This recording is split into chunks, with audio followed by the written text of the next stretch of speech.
So you guys know I just typed into the group chat here. If you guys have any questions at all, we can start it up from there, and I can kind of, Kevin will see all these questions, so we can kind of roll through it. But I'll start it off saying that I organized this as best as humanly possible that I could.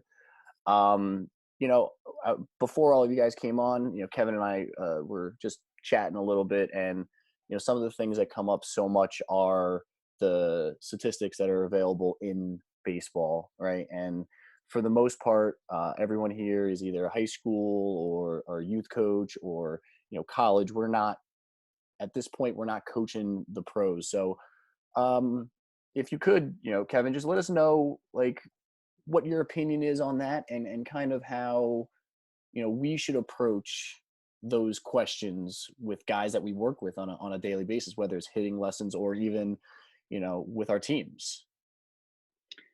It's a good question to start us off tonight because I think that sometimes, and I know this just from mentoring coaches and talking to coaches and myself, that sometimes you can get wrapped up in today's kind of what's out there on social media or what's posted the most is the statistics or the data behind the game.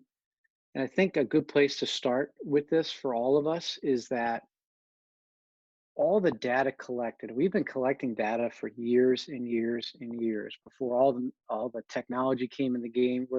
Collecting data off a stat sheet. We're collecting data in our brains watching the game. It could be a pitch count, it could be a pitch type, it could be a pitch shape.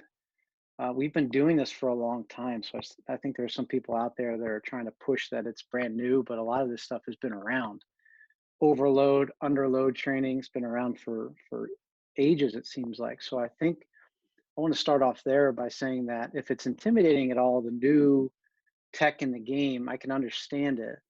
But hopefully I can help you with saying that, you're not behind if you don't know the tech. Um, and the tech doesn't necessarily make you a great coach either. I think that we certainly have to use everything at our disposal, whatever we do have, and use it wisely. Every player is an individual, and I think we have to match that individual up with where they're at, almost like meet them at where they're at in their lives, meet them where they're at in their career, and build out from there.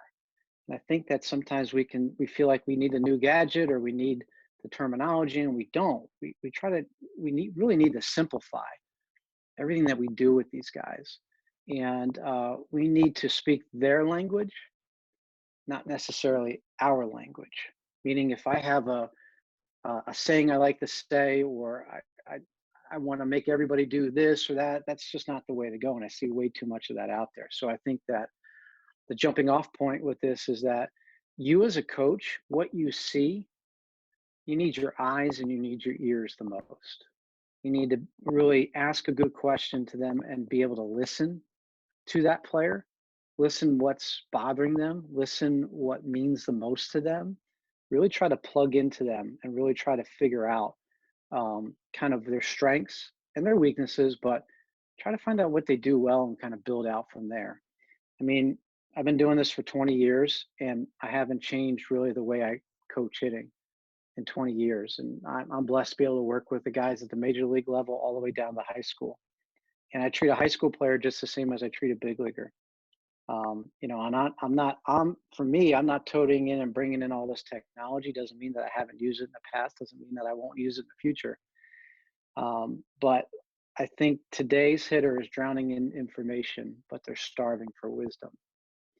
And they're drowning in all this information. So as a coach, what we can do is we can help them sift through the clutter and find some clarity in some simple things that help them become the best version of themselves rather than trying to make 20 hitters all the same, put them all in the same machine, have them all try to hit the same launch angle, all that kind of stuff. So I just wanted to kind of start off tonight with that in terms of if you feel like you're behind, you're not behind. If you feel like you're really adequate with the tech, that's good too. It's not a bad thing. It just means that both parties could learn from each other in terms of just blending things and just really, really keep it simple by using your eyes and ears and really having a conversation about hitting to try to find out what they do really well in that moment, in that time.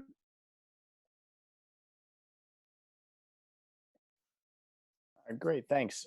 If anybody has a question, I don't want this to be a one-on-one conversation with me and Kevin. So please, speak up. But I'll jump off again for the next one because I've read your book, and for those of the people who don't know what it is, can you just let them know what that is? Sure, it's the Good Batting Book is the Yeah, first book, and the second book is Finding Clarity and Mindful Art and a Mindful Look into the Art of Hitting. But I think you're talking about the Good Batting Book. yeah, yeah. I read that. I haven't read the other one yet. I'll get on it. I got plenty. I got plenty of time.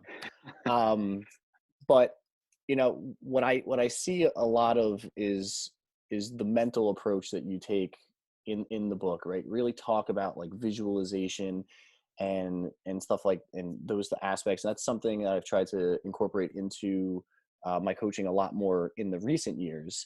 Could you talk about kind of how you approach just working with a guy for the first time, never really don't really know who he is, and just kind of walk us through that process?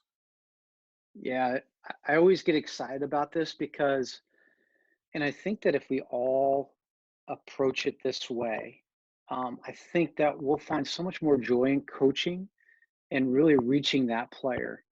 So for me, when I first meet somebody, I go in with a blank canvas. Like it's very easy for us, right, to kind of have stereotypes, the way they dress, the way they walk in, the way they practice swing. We all have, I've been guilty of it too. You pigeonhole them into this corner and you don't give them the opportunity to express themselves or to kind of show you what they know or what they don't know or just be themselves. So when I first come in, I ask a ton of questions. I want to know again what you know. I'm not going to power coach them right off the first bat. Like I'm going to let them. Like I'll come and say, okay, hey, listen, I want you to go through your entire routine. If we're in a cage, by the way, if we're in a cage setting, I want you to go through your entire routine. Um, do you need my assistance? Just let me know if you need any assistance with this. Do you do a tee? Do you need a tee? Do you need a pitch machine? Like, what do you need? And I want them to feel like what they do matters to me and what they do is actually good, whether it is or not, doesn't matter. I want them to feel like they have ownership of something coming in. I feel like a lot of coaches take that ownership away from them and make them have to do certain things. Like, hey, you're going to do this. We're all going to swing this way. We're all going to do this drill. We're on it. No. So when I first meet you, go through your routine and please explain to me like why you do that. And not all of them understand why they do what they do, but at the same time, they really uh they really know at least kind of, hey, I like to hit off the tee for, I don't know, 10, 15 swings, for example. And then I like to do some side toss or some front toss or some chair or some BP, or hey, I just like to go into BP. Whatever it is, it opens a door for me to kind of see them in their own environment if I haven't had the opportunity to do that already. The second part of that is as they're going, as say they're just hitting off the tee, I'll stop them and I'll ask them questions. Um, a couple questions would be, for example, and everybody's different, but just kind of example is, how would you describe yourself as a hitter? Meaning, like if I had to write a scouting report on you, or you had to write a scouting report on yourself as a hitter, like what would that look like? And I'll give them a few examples, like if it's a high school hitter, a college hitter, or just a young minor league guy. It's like, hey, what does that look like for you? Does that mean like you're a line drive, gap to gap guy? Are you a power guy? Are you a contact guy? Do you have some swing and miss in you? Like, try to paint a picture of what it is you are as a hitter. Now, not a lot of them will talk right away, but it's my job, and I feel like it's our job as coaches, is to build that relationship and that trust, and try to start that conversation. I think we all, the most people I can see on here, most of the coaches, like we've all had that struggle with the young guy that doesn't talk. Now I talk a lot now, but when I was in high school, I didn't talk very much and I was very shy. So trying to get information out of me was very difficult. I would assume for some of my coaches, and I apologize going back. But so as a coach now, I understand that. Try to bring that out of them because they do have principles that they stand on. They do have a foundation. They do believe in something, whether it's right or wrong, they have something. And in my experience, not a lot of coaches go into that the first meeting wanting to know what they do and why they do it. and what makes them tick and what's good about what they do. And then the next question I'll say after that, I'll ask them that question. I'll hit off the tee a couple more. And then the next question I'll ask is, hey, listen, just imagine they're a freshman in high school. I'll say, listen, 4 years from now, what type of hitter do you want to be? What does that scouting report, what do you want that scouting report to look like? And then most of the questions will be, I don't know. And that's fine. I give grace in that moment, forgiveness, whatever you want to call it. And I'll say, okay, well, that's what we're here for. You may know a little bit about what you do and why you do it right now. You may, because everybody says, oh, I want to play college baseball or play in the big leagues. And that's good. You should have some vision to your career, I feel. But if you don't really know specifically, say 4 years from now, what you want, I get it, because then that's where we're there as coaches to help. So those are some of the kind of things I'll do first when I first meet you, is I'll let you be in your own environment, do what you normally do. So there's a comfort feeling of like, hey, I'm not trying to like change everything right away. Cause that's like that'll automatically shut down guys. It shut down me when coaches did that to me. It'll shut down guys. So I let them do their thing, and I'm asking them questions to get to know them a little better, because simply put, at the end of the day, if you ask a good question and you're a world-class listener in terms of trying to understand what that player is actually trying to say to you, rather than just like hear white noise and then try to tell them what to do, if you listen to them, they'll give you every answer to how to coach them individually. And so I don't go in with an agenda at all. I go in with questions. I go in with my ears and I listen. And every single hitter, whether it's a high school guy or a big league guy, they're going to tell me what direction we're going to go in, how we're going to get there. So I literally, I'm cheating, but I'm cheating in the right way, so that I make sure that every hitter is doing things that are beneficial to them, not so much the other guy maybe, but to them. Because at the end of the day, I always tell guys, you hire me to fire me.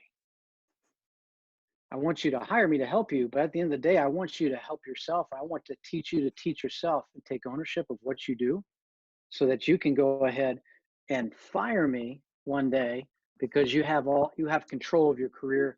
You have ownership of what you do. You understand why you do everything you do, and you have a purpose to do to everything that you do. All right, thanks. There are a couple people are putting some good questions in, so I'm gonna start off with just keeping the same context a little bit here. We had a question about the use of kind of like that same approach, but then using the data to help, I guess, fit them into how they see themselves. Yeah, I think that we have to go at it and figure out the person first, Hmm. because the data is just a reflection of your thought process, of the body type of the individual, the person themselves. I see a lot of people today are trying to use tech to fit a person into the tech, into the numbers, whether it's a launch angle, whether it's a exit velo, whatever it is, um, rather than all that stuff is just a reinforcement of the work you've been doing with that person. It could be a freshman that weighs 100 pounds, and he's like Gumby. He grew, I don't know, 5 inches over the summer, and you get him in the fall, and his knees are knocking together, and he can't even, like, there's no, like, the tech, throw the tech out the window, because the kid's not even coordinated yet. So just have him do some stuff that's, coordinating stuff. So maybe have him get with a trainer, or maybe have him do some coordination stuff, so he can actually do some simple things, to be able to make contact with the ball more. And be patient, because not every hitter, you have to grow with that hitter. So, like, if you get a knock-kneed young Bambi type of hitter as a freshman, you can throw all the data out the door, because it really doesn't matter, because that guy is just not where he needs to be yet. Maybe next year, the year after, as you're getting, because of course he gets stronger, the exit velocity goes up, of course. If he's on time to hit a ball to center field, that's where you'll get your launch angle. If he's late on the ball, it either goes up or down. And if he's too early on a ball, it's either going to go up or down. If he's on time, it's going to go out. So instead of trying to create swings, I feel a lot of guys are trying to create swings to get a number. That simply doesn't play in a game. And so my suggestion with that is just make sure that the data is backing up all the individual real time relationship, put a hand on, touch, all the mental stuff you're talking about in terms of, timing or whatever that is, all that stuff in terms of approach, which I know we'll get to in a little bit, but your approach and your timing and all that, that has a lot to do with all the numbers you see on all the tech that you have out there rather than the reverse, if that makes sense. Oh no, that's no, that's great. Thank you. I think that that's what we were looking for, especially when I know one of the questions was, what do you say to a kid who's 130 pounds and they're talking about launch angle in practice? And I guess the answer is just become the hitter that you can be first, and then we'll worry about that. So the next question here is from Coach Brady, right? He asks, "What's the best way to train hand path, stride in the balance, and swing through contacts instead of like rolling over?" So we could take that kind of we could take that from top down. So we can talk about hand path because I know that pros with guys and people you've coached, and it's all about different cues in my opinion. Like Mike Trout thinks he has to swing down to the ball. But when you watch his swing, he doesn't actually swing down to the ball. It's just really kind of what his brain is saying to himself. So if you could talk about different ways to teach the hand path, and then we can go through, stride stuff and not rolling over, swinging through the ball. Yeah, I mean, you bring up a good thing of real versus feel, and it's funny. The last, I don't know how many years, 10 years or so, we've actually had to discuss that. Where just in the game, it was, you didn't have to discuss any of the real versus feel because people were in the batter's box competing every day, and we have a lot of cage hitters now.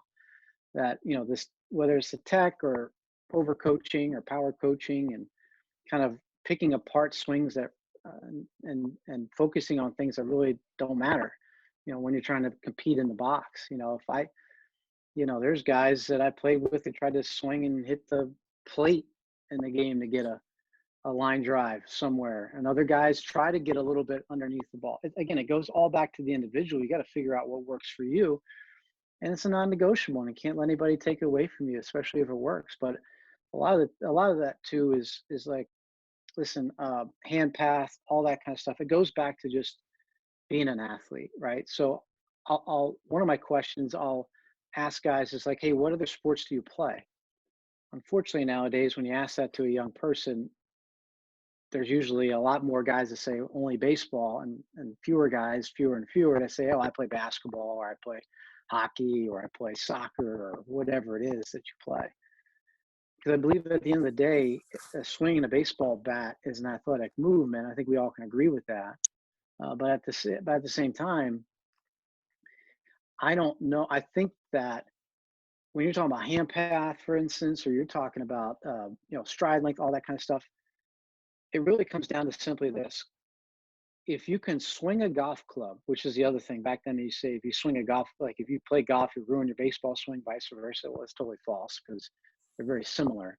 But if you can swing a golf club really well, you have a better chance at understanding how your whole body connects and the kinetic sequencing of your body. And I don't have a college degree, and I don't have a kinetic sequencing degree, for example. But it's simply put, just common sense. If you can swing a golf club, you can swing a bat.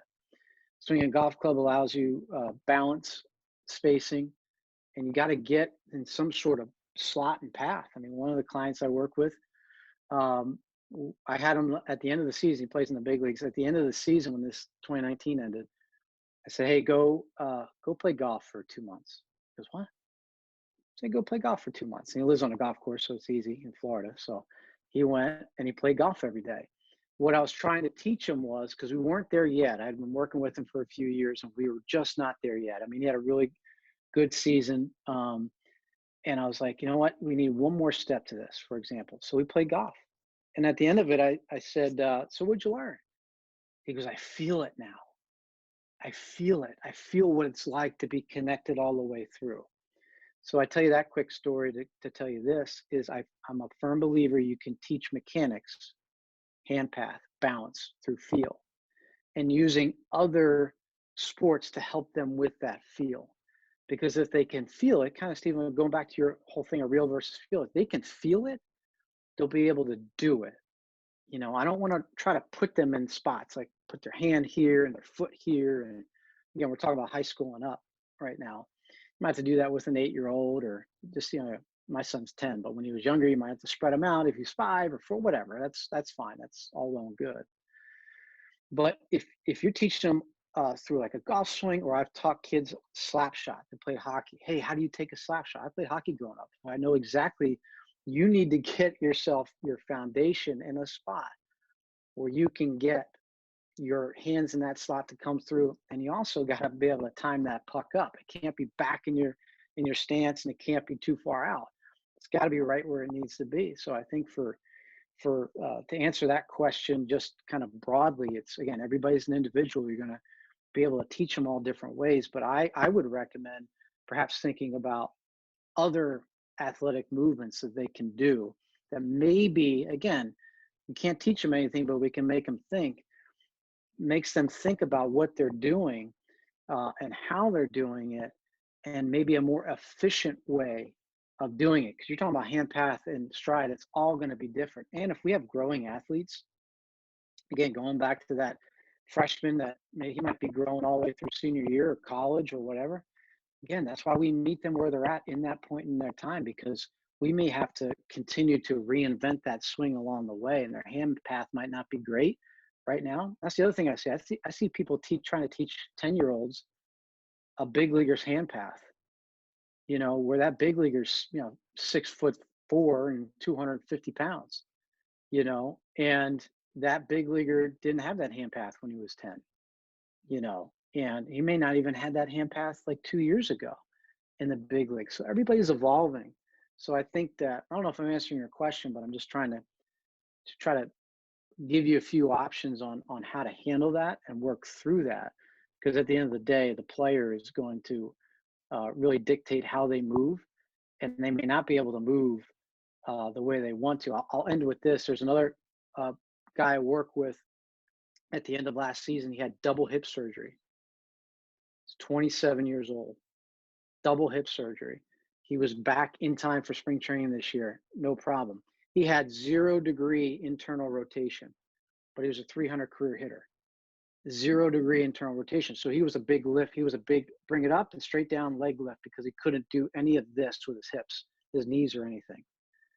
When he was doing good, but his body just deteriorated, had some sort of issue with his hips. So to be able to continue playing and just for quality of life, he had it done. And when we started picking it up in mid-January this year, and it was amazing what he could do because of the fact of the surgery. He could now internally rotate. So what did that do to his swing? Completely transformed his swing. Now, again, this wasn't a bad hitter, but now going into the season, whenever we start playing again, and even just in the spring training games that we had, he could do so much more. He could cover the plate so much more. His pitch recognition was so much better because of the fact that his body was able to work in the way that he always wanted it to work, but physically he just couldn't do it until he had that surgery. So I'm not saying go out and get both hips done tomorrow, but that's another example. As we continue to grow with them, we do the best we can with what they have at the time, and then just be mindful and just be observant of trying different things as you go.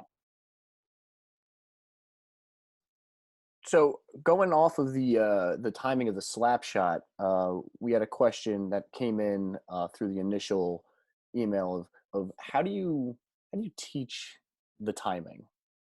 Like, what are some of the things you do? Like, one of the examples I always try to do is when I tell a kid, "You ever gone to the beach?" And most of them say, "Yeah." I say, "You ever try to jump over a wave?" And they say, "Yeah." And I go, "That's timing." So you just talk about teaching that timing. Yeah, there's a couple different ways you can do it. Um, uh, First of all, I always ask them, what's the number one thing to hitting? Some will get it right away and they'll say timing. Because if you're not on time, it's hard to hit. I think we all could relate to that. You know, if we're a little bit late, the ball goes straight back. If we're really late, it goes the opposite way. If we're really early, we pull it. If we're on time, then we're able to barrel some balls up, and then hitting gets more fun really quick. The next thing I'll say after that is I'll ask them, I'll say, why is center field the furthest part of any ballpark? And it'll take them a while, depending on who they are. Or just say high school or college guys. Like, why is center field the deepest part of any ballpark that you play? And eventually, you kind of they'll come around, or you'll have to kind of ease them down that street of saying is the reason that center field is the deepest part of any ballpark you play in is because that's everyone's power field. People think power is to the pool side. It might be easier, like say in batting practice, to hit poolside power, and poolside power is not bad, right? That's usually the last thing that comes in someone's career is poolside power, and I'm seeing that taught today as the first thing, which is alarming too. But anyway, not to get off track, but center field is the deepest part because that's everybody's power field. Because if the pitch is coming in from straight in front of us and when we're on time, we hit it to center field. And if we're on time for a pitch coming in front of us, that the ball supplies all our power up there. So I'll say, hey, if we're a little bit late, we go oppo. If we're a little bit early, we go pool. If we're on time, we go to center. So that's why like a default approach in the big leagues is to be on time to hit a line drive to center field. Because if I do that, big leagues, minor leagues, college, high school, whatever, then it gives me a better opportunity to keep this ball fair. And that's the whole point of the game, right? Is try to hit a ball hard in fair territory. I always say hitting is simple. It's just not that easy. The simple part is being on time, hit a line drive to center field. The not easy part is you got a guy out there trying to get you out. So in terms of timing and how to teach that, for me, it's like if I'm on time to hit a ball to center field, in a cage setting that could be translated. I'm on time to hit a ball off the L screen on the front toss. I'm on time to hit a ball off the tee to the back of the cage.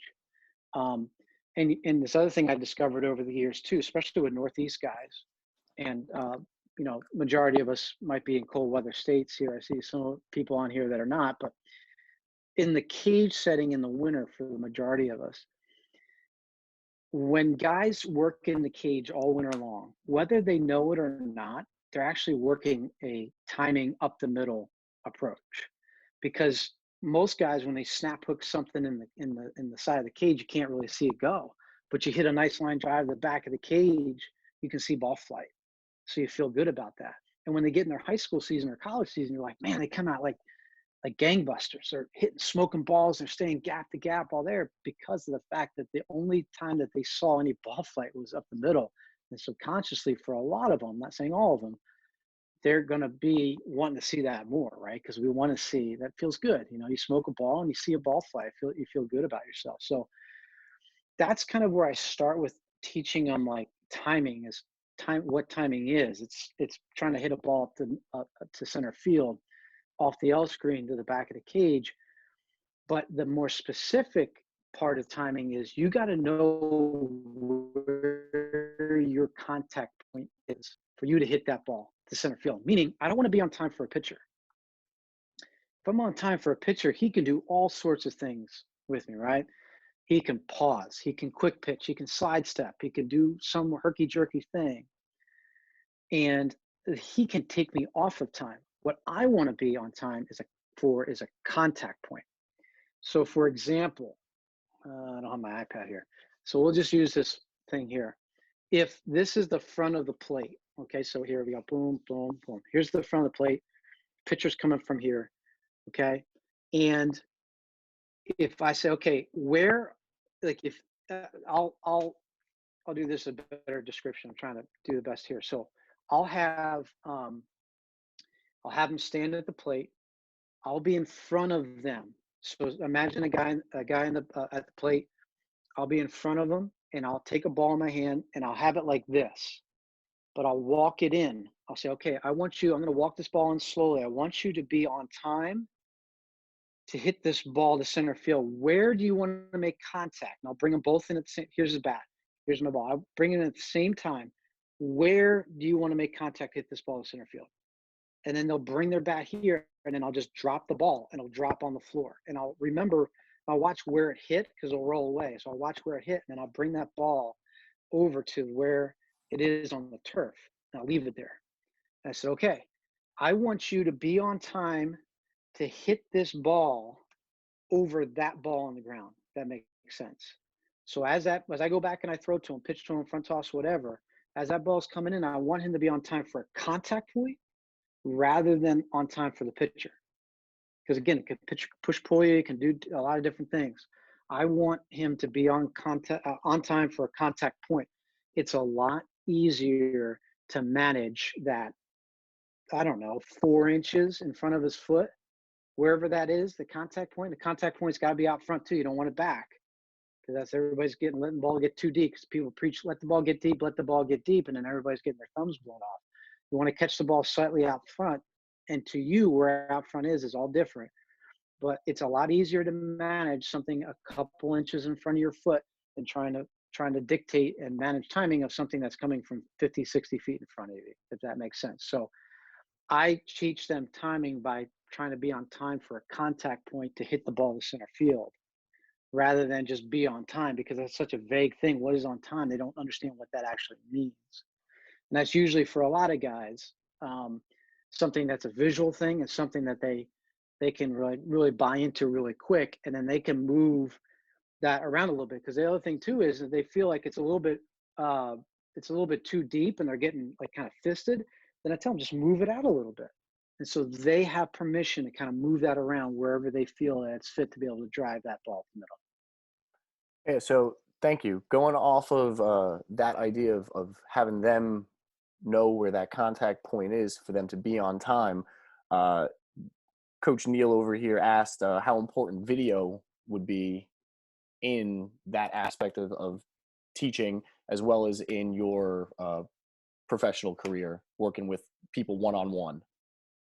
Yeah, I I don't use a lot of video, but I use video when necessary, and I just try to have a feel for that. Is he a visual learner? If it's a mechanic thing we're talking about earlier, if it's a feel thing, hey, you feel like your hands are all the way back here, but they're actually right here. Stuff like that to kind of bridge the gap a little bit. I think it's wise to do that. Um, at the highest level, we don't use video too much with the swings. We use a lot on the opposing pitcher. Just kind of get a look at them. But in terms of that, put a ball on the floor and contact point, stuff like that. I don't think I've ever used video for that, because that's just a visual thing right there. But using video, just make sure that they want the video, you know, and they don't just say yes to the video because that's all they've known. There's been a lot more cases in recent years where I've had to take video away from guys because it's actually a detriment, because they've been flooded with it. So again, it's a case by case basis. You just got to make a decision on who it's for, and if it's actually going to help them with the specific thing that you're going through. I certainly don't want to take away video from somebody who could benefit from it. So, don't take it the wrong way. But again, it goes back to so much video today and over analyzing of stuff. Kids just need to learn how to feel things again, and they just need to learn to figure it out on their own. And it's like the wiffle ball in the backyard. I mean, I'll play wiffle ball with pro guys, and I've suggested to organizations to do wiffle ball, because if you think about wiffle ball games in the backyard, it's straight competing, and the ball's moving all over the place, way more than any high school or college pitch, or even some pro pitches can move. And you're figuring it out on your own. If you swing and miss 3 times, and you don't want to be embarrassed the rest of the afternoon, you're going to figure out how to do this. Also, it teaches great barrel control. So again, not go off too far on the path, but use video wisely for who needs it in that moment in time. Even if they're a visual learner, don't have them married to the video, because they have to do a lot of this stuff on their own in the box. They got to feel what they're doing to make mid at bat adjustments, mid pitch adjustments, mid swing adjustments, cage work stuff.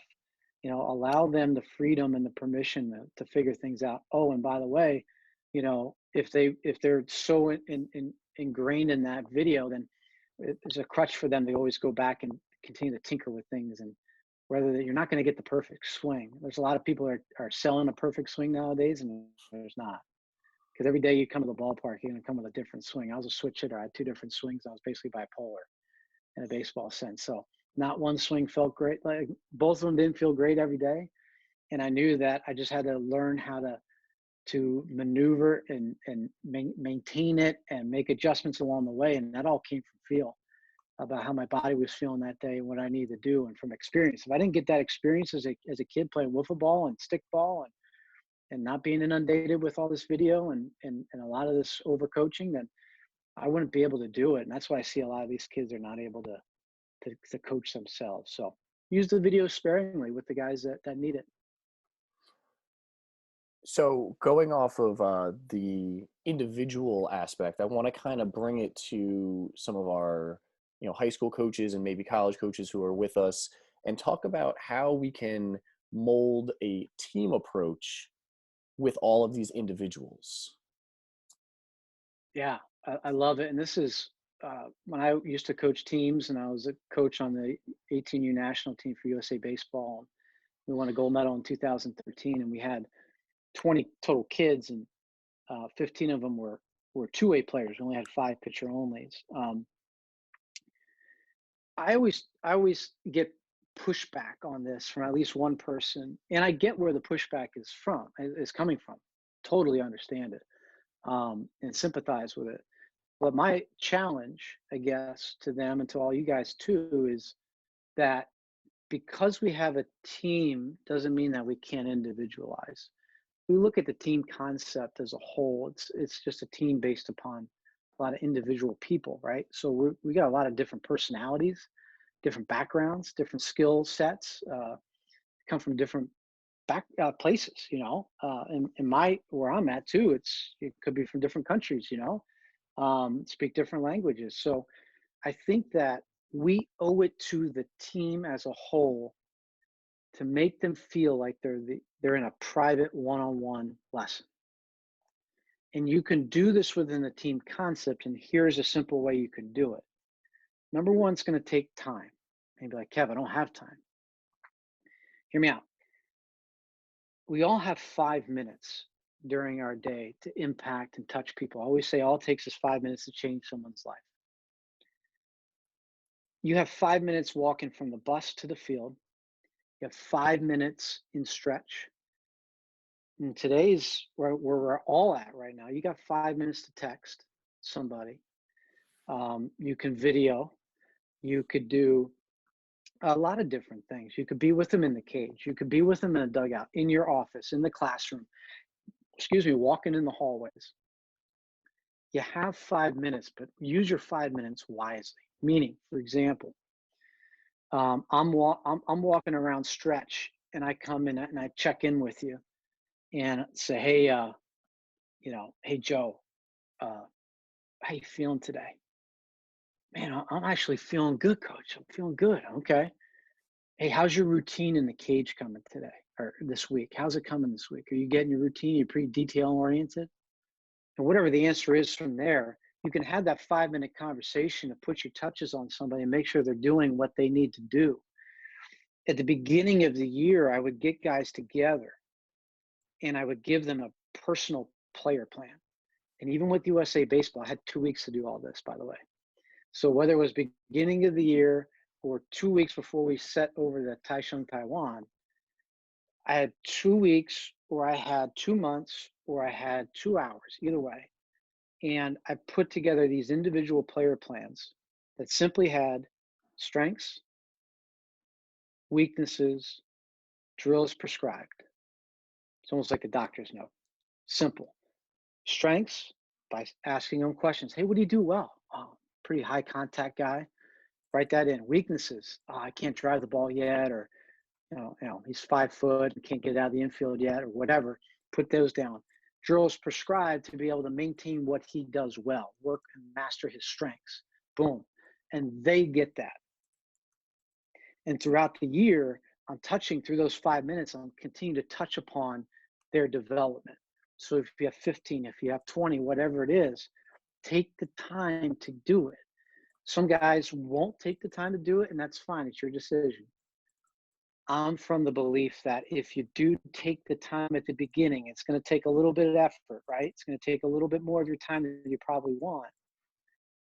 Through the season, and especially by the end of the season, your hard work's going to pay off, because about halfway through to the end, whether it's 15 games, 25 games, 56 games, 140 games, or 162, you're going to find out that because of all the hard work, all the 5 minutes that you did, and they might have been a whole hour of a bunch of 5 minutes, all the harder work you did at the beginning will pay off in the end because you're going to do less and less work as you go because they're going to know exactly what they're doing, their player plan, their routines, daily routines, cage, home, weight room, nutrition, whatever that is. They have this whole routine that by the end of it, you're kind of just sitting back and saying, like, what's on your mind today? How's mom and dad? How's your sister doing? You know, you're having different conversations to help them hit on the field, but you took care of business in terms of development early on with that. So how you individualize an entire team is you individualize with the player plan, taking 5 minutes, multiple 5 minutes to really get to know what they need, and then help them prescribe their daily routine that they need in order to go off and they do their own thing, so you don't have to be there with them. And so, as a collectively as a whole, everybody's taking ownership, driving their own bus. You just have a seat on their bus, and every once in a while they'll just turn back and ask you a question or two. And that's the ultimate goal of a coach, as we were talking about earlier, is let them drive the bus, let them put you in a seat that they want you in. You know, especially as you gain relationship with them down the road. This doesn't happen right away, but kind of take this down a little bit down the road. They drive the car or the bus. You're on a specific seat, and then they go ahead and they check in with you because you built that trust and relationship because you individualized it to them, gave them ownership. You might have to pull the leash every once in a while with the young guys, kind of keep them on track, which is fine, part of the process. But at the end of the day, they'll respect you for the way that you approach them as a professional. They may not respect you in that moment, but later on, I'm pretty sure they'll look back and be like, "Wow, man, he gave me a lot. He gave me a lot more respect than I probably deserved at the moment." Awesome, thanks. We have a question here going off of the team setting, and it's from Frank Duran here. He said, if there's one thing that you would do due to time constraints, what would it be? I always had a weightlifting coach who said that if you're going to do one thing in the gym, go squat. So what would the one thing be that you would do drill wise due to time constraints? For a hitter, Frank, Yeah, I'm thinking that. I would think so. Um,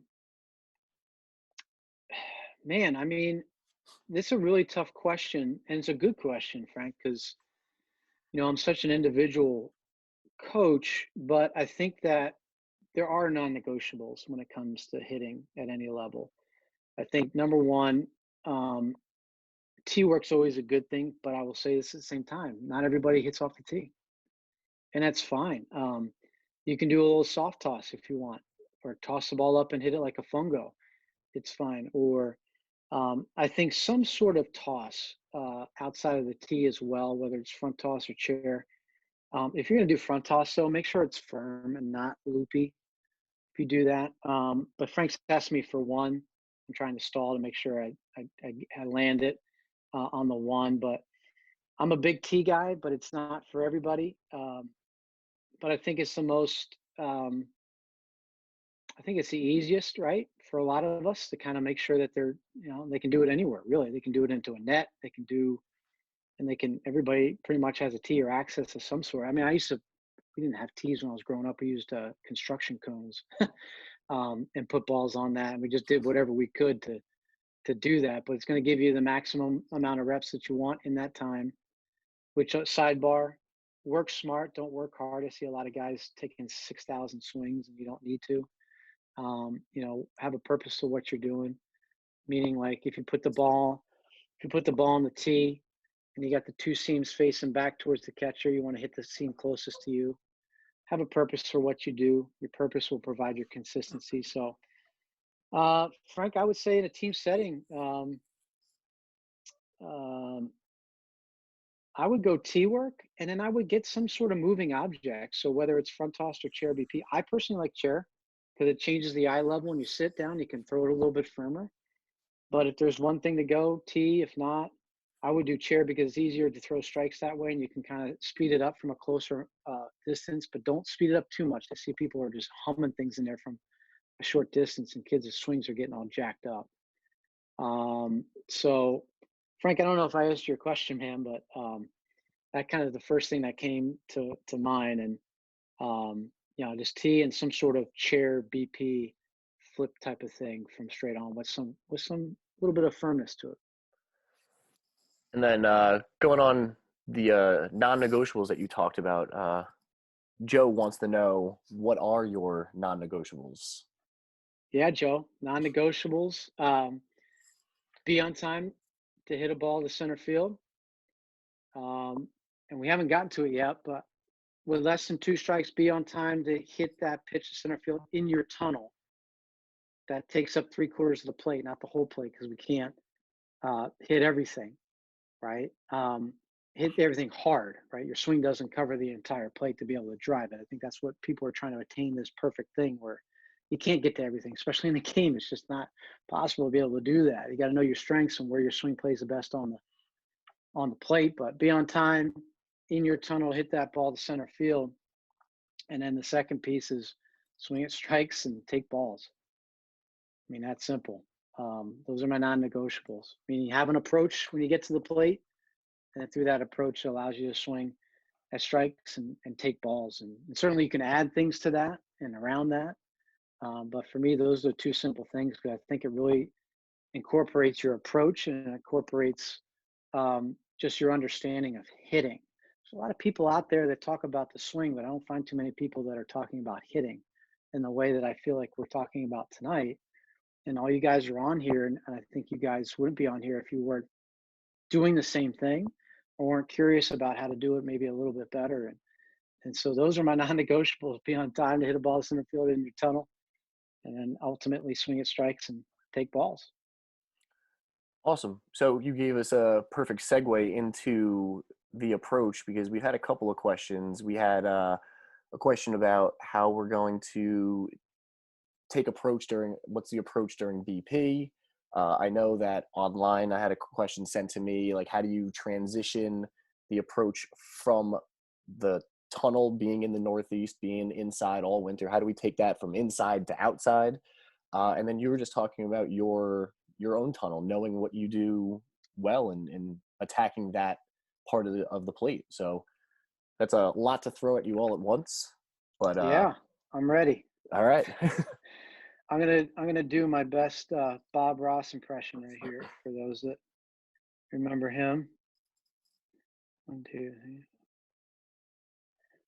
All right, so if you guys can see this, all right, put the plate. I can do a 7-ball drill for you guys who don't do this already. But this, we're going to start here.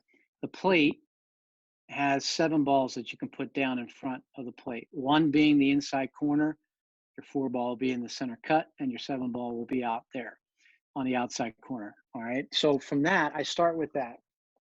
And to help them with their approach, and this answers all the questions that you just asked, but I'll put those 7 balls down in the middle of the plate or in front of the plate, and I'll throw either chair BP or BP to them. And I'll say, listen, I want you, the hitter, I want you to swing at everything.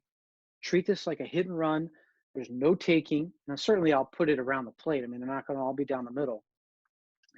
And I want them to swing at everything. And the reason why I want them to swing at everything, number one, is I want them to know what they can and cannot hit.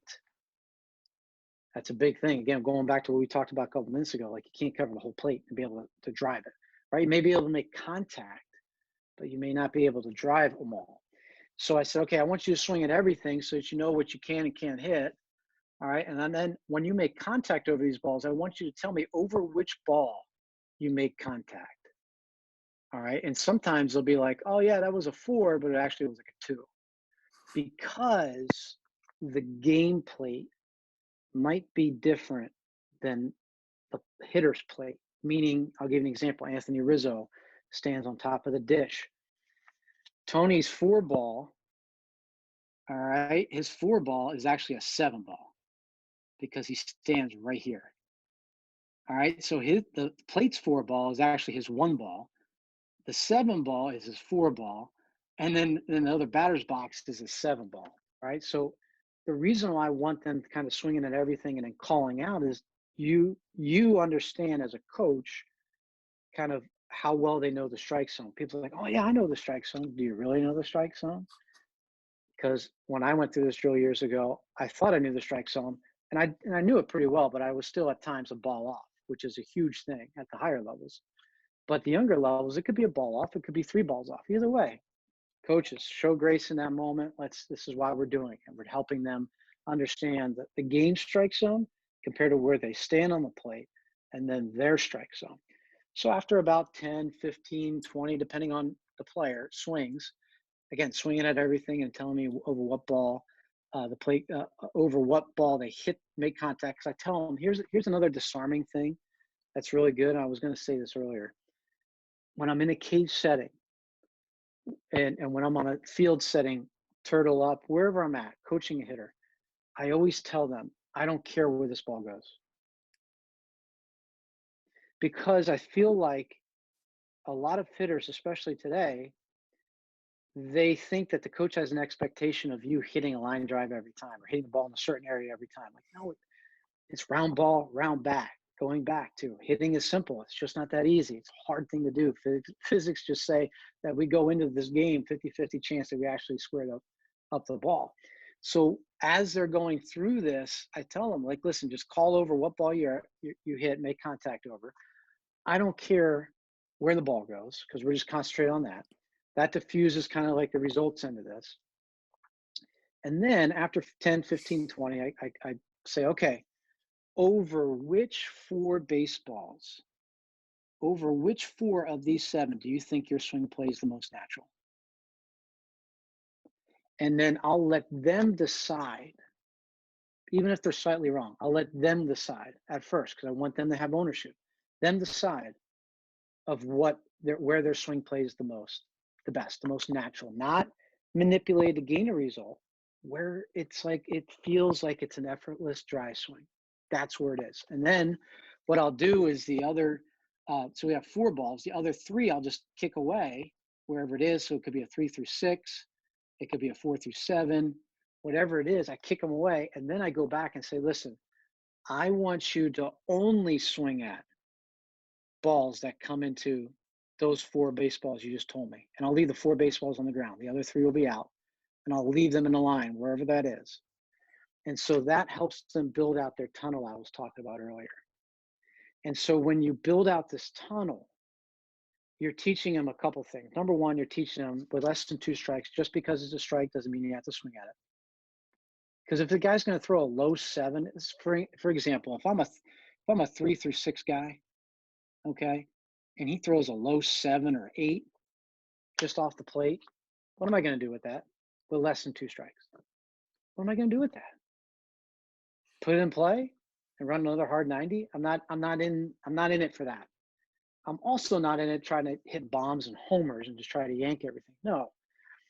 You're covering 3/4 of the plate. You're giving the pitcher a third in that sense of that 3 through 6. You're giving them basically the corners. High school, college, pro ball. Good luck of a pitcher hitting the spot nowadays because everybody wants to just throw it as hard as they can. Hitting, in some regards, is a lot easier now than it was even 10, 15 years ago. People argue that it's tougher. Hitting's hard regardless of any area you're in and any level you're in. It's hard to begin with. But there's a lot of guys in the big leagues who sit number 4, dead red right now. They don't even go left or right. They're looking for a pitch down the middle. Why? Because if you look at the heat maps and you look at the balls, the home runs, the heat maps are on MLB.com. You can see, it's public knowledge. You can see them all, and other places, Baseball Set, all these places, Fangraphs.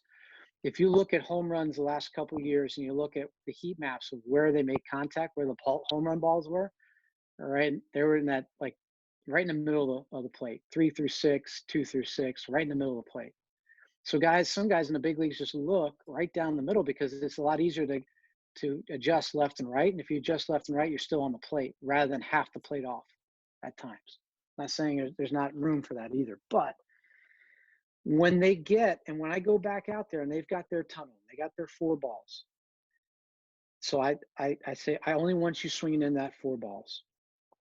So it's teaching them to only swing where their strength is with less than 2 strikes. The next thing, this part 2 of that is if you're tunneling all the way out towards the pitcher, you have to subconsciously pick up the ball sooner. So people talk about, oh man, I'm not seeing the ball well. How can I track the ball better?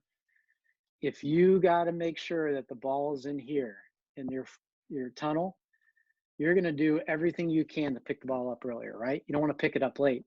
So your swing decisions go out towards that pitcher even more as you keep going and better. And you don't even have to teach that. I'm a big believer, the less I have to teach, the better. If I can do one thing that hits a bunch of dominoes and allows them to kind of come up with it, they don't need an explanation from you on every little thing, I believe. And this is just another example of it. You have them tell you what 4 balls it is and have them only swing in the tunnel afterwards. You're going to work on pitch recognition. You're going to work on their strengths. And then they're going to realize that, oh, wow, I'm starting to drive the baseball now. And there comes back the data. It's like, oh, yeah, his launch angle is better. His exit velocity is better. Yeah, because we all figured out what part of the plate his swing plays the most naturally. And he understands timing through that, like we talked about earlier. Awesome. So, I didn't answer the second part. So taking this out to the game, if we only work on our strengths in the off season, when we go into the game, when we see that pitch that's in our zone, our eyes don't light up in the game because what have we done? All we've done is working on that. We're taking pitches that are out of the zone. Again, we're swinging at strikes, taking balls, even if it's outside of a tunnel, less than 2 strikes.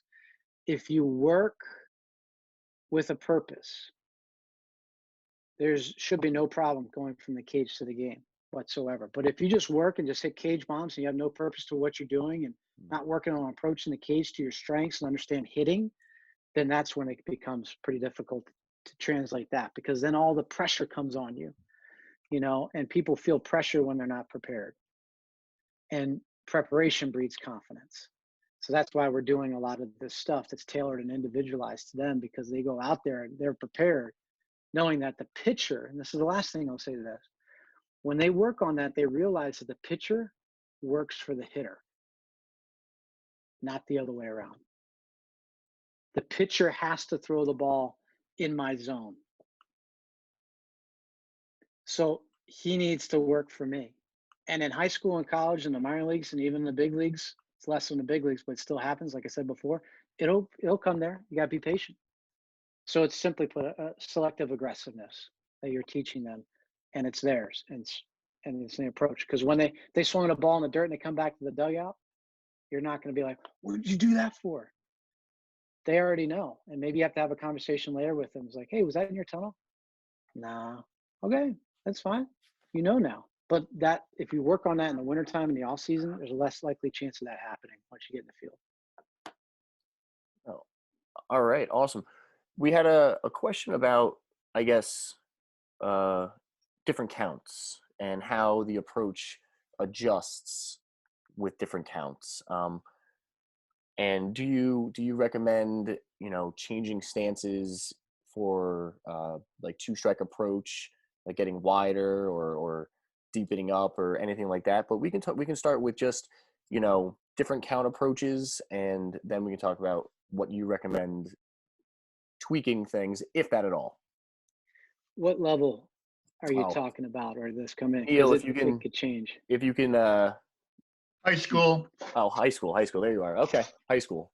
All right, Neil. Thank you. Yeah, it depends on the player, but I like to keep it simple, especially at the high school level, because um, I'll kind of preface it with this: we don't become a good high school hitter unless we know how to hit the fastball.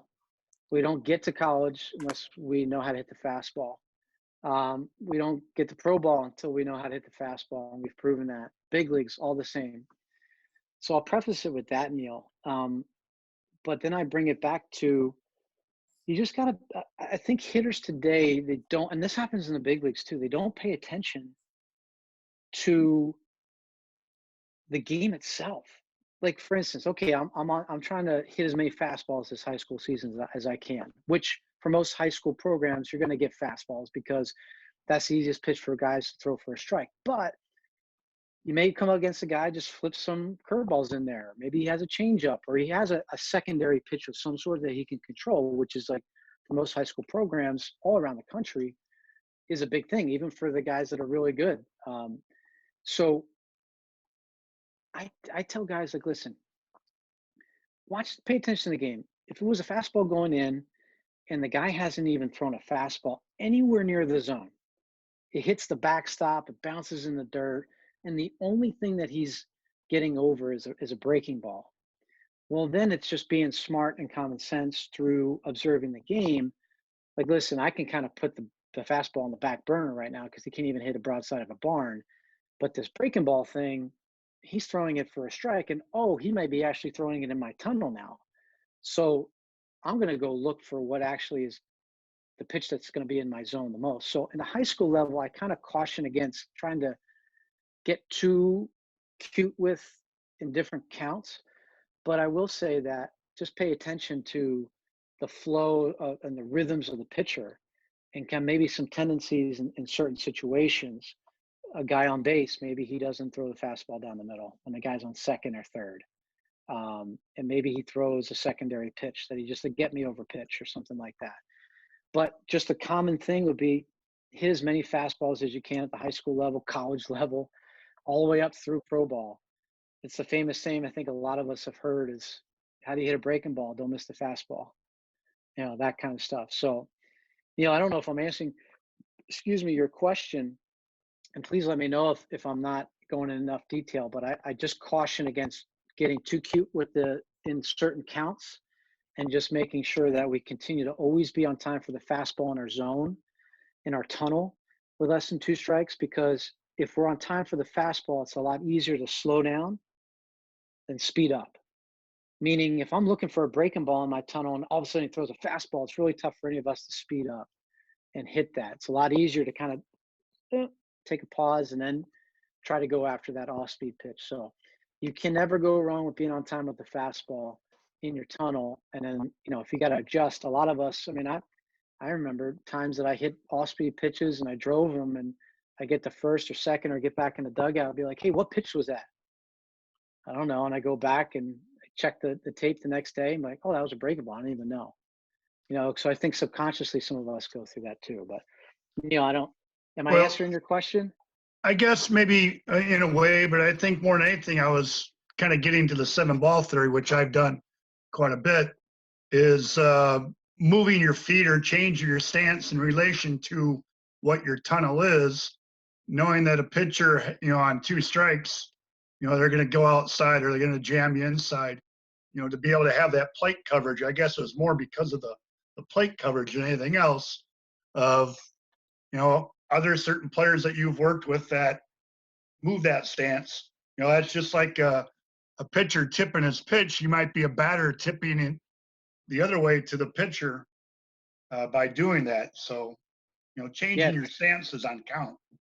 Yeah, love it. I totally understand the question now. So yeah, I'm a big believer on move around.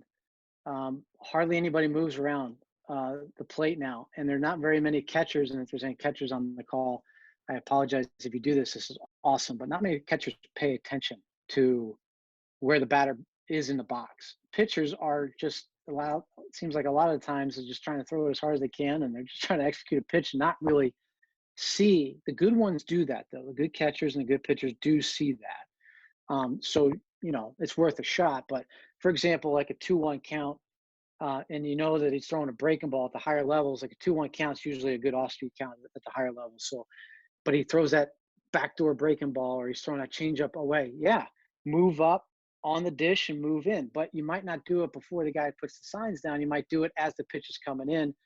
For us, some of us older guys on here, it's almost like the Hal Morris of the Cincinnati Reds back in the day. Kids there, if you had Google Hal Morris, he literally walked up in the plate and then he hit. That would be blasphemy nowadays, but he was a pretty good hitter. Anyway, but move around. If you have a guy that with 2 strikes, throws a lot of off speed and you want to get that ball up above your knee so that you're not swinging in the dirt, move up in the box towards him. Yeah, move around. Absolutely, Neil. Move around. You're kind of foolish not to move around, especially if you understand kind of like plate coverage and, hey, I need to be able to cover this part. He's 2 strikes are always outside. The ump's calling it in the other batter's box. We'll move up then. There's no excuse to saying, well, he's calling it way out there, and you're like on the backside of he's calling it way over here, and you're on the backside of the box over here. Like, figure it out, make some adjustments, move. So I think that's whether it's move up on the dish, move up in the box, move back in the box because the guy's throwing a lot faster than you're used to. You have permission to move around, and you have permission to choke up if you want. With 2 strikes, you have permission to spread out. You have permission to do whatever you feel is needed that you need to do. But I will say this. This is another guy, Bo Jackson. Okay. Bo Jackson, in my opinion, is probably the best athlete I've ever seen live with my own eyes. Football player. And for young guys, Bo Jackson, YouTube him, Google him, watch him all night, especially with this Jordan stuff going on Sunday nights. If you want to do this before you watch Jordan and you get 2 great athletes at the same time, boom, do it. But Bo Jackson, my first spring training, was a special assistant with us. And I had 2 different, as an example, I had 2 different swings. I had left-handed swing with less than 2 strikes, right-handed swing with less than 2 strikes. Then I had my left-handed swing with 2 strikes, and right-handed swing with 2 strikes. I had 4 swings. So I literally packed my bag with 4 swings, and I brought it to the ballpark that day. Again, I had a lot to learn at that time. And so he would run around, him and Harold Baines, another great hitter. They would just kind of roam around.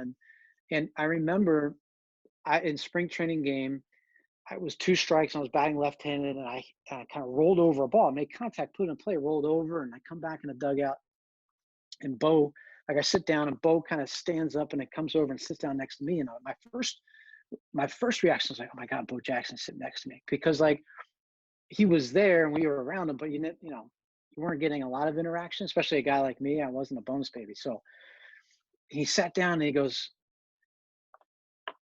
how many times do you practice your 2-strike swing? I'm like, first of all, I didn't want to answer because I'm like, oh my God, he's talking to me. Like, it's Bo Jackson. But when that wore off, I'm like, well, I don't kind of stumbled through it. And he goes, and I won't say exactly what he said, but he said, why the hell would you bring something into a professional game that you never practice? So that made perfect sense to me, because I was practicing my 2 less than 2 strike swings all the time. And I never practiced my 2-strike swing.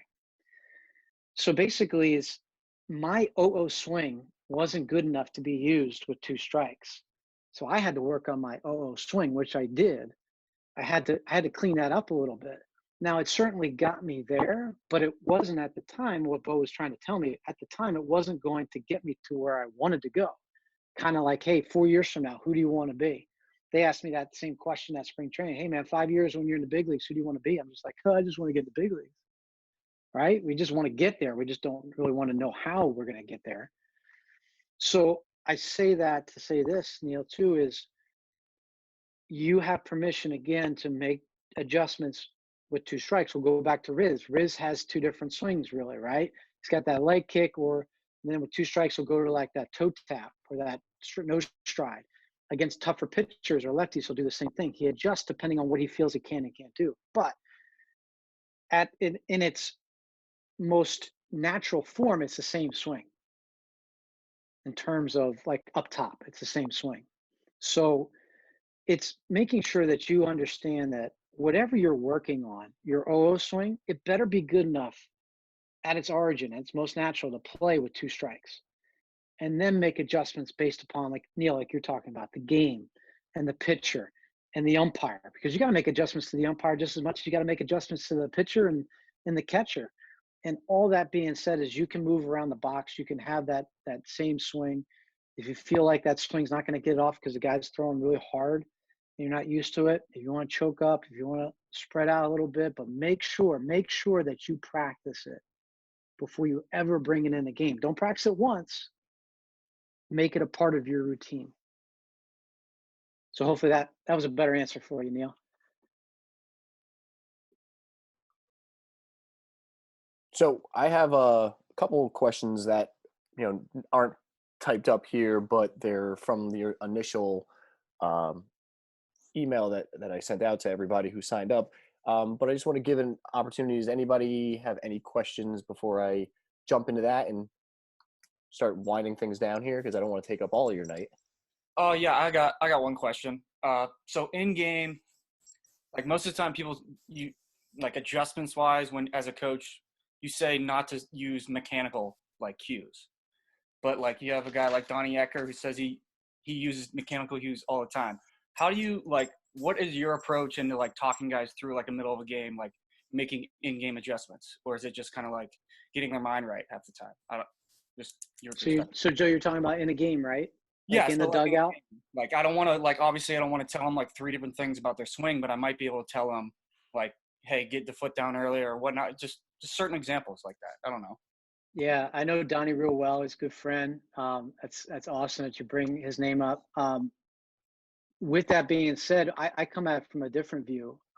I really don't like talking mechanics during a game, Yeah, because and he's at the highest and Donnie's at the highest level too, and doesn't matter all the way down. It's because, are we teaching them hitting, or are we teaching them a swing? Kind of goes back to that, Joe.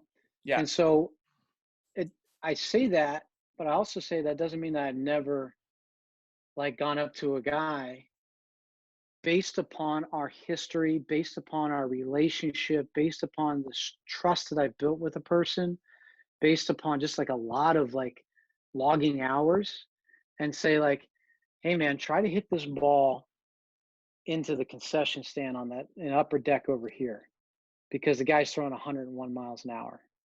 And I'll give you, I guess, an example of that. Meaning, when we were at the USA, we had a shortstop who was 150 pounds. He was our number 9 hitter. Ended up being a first round draft pick the next year, but he was not the best hitter. And we were in the gold medal game against Japan. And if you guys have ever read The Arm, I don't know if you guys ever read that book called The Arm by Jeff Passan. I have it back here. It's actually a good book, but one of the guys in that, they actually talked about the kid that we faced in that game, in that book. But this little kid, he was about 5'4", 6, little guy, lefty, threw 94, 96 miles an hour. But he was one of those guys over there. They threw him 188 pitches on Friday, brought him back for another 90 to 100 2 days later. So he's no hitting us through 4 1/3, and our 9-hole hitter, our shortstop, was getting blown up all the time. And so he was leading off this 4th inning, or 5th inning, excuse me, and we're getting no hit in the gold medal game.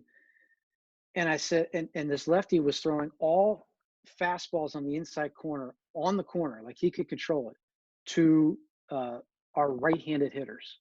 So he was just sticking it, and guys were either getting blown up or they were taking it Jeter style, and it was for a called strike. So number one, I go up to him, and I built this relationship over 2 weeks, like we're talking about, and I knew that he trusted me, and I really didn't talk anything mechanics, but I came up to him and said, hey, listen, what do you think he's going to throw you here? First pitch.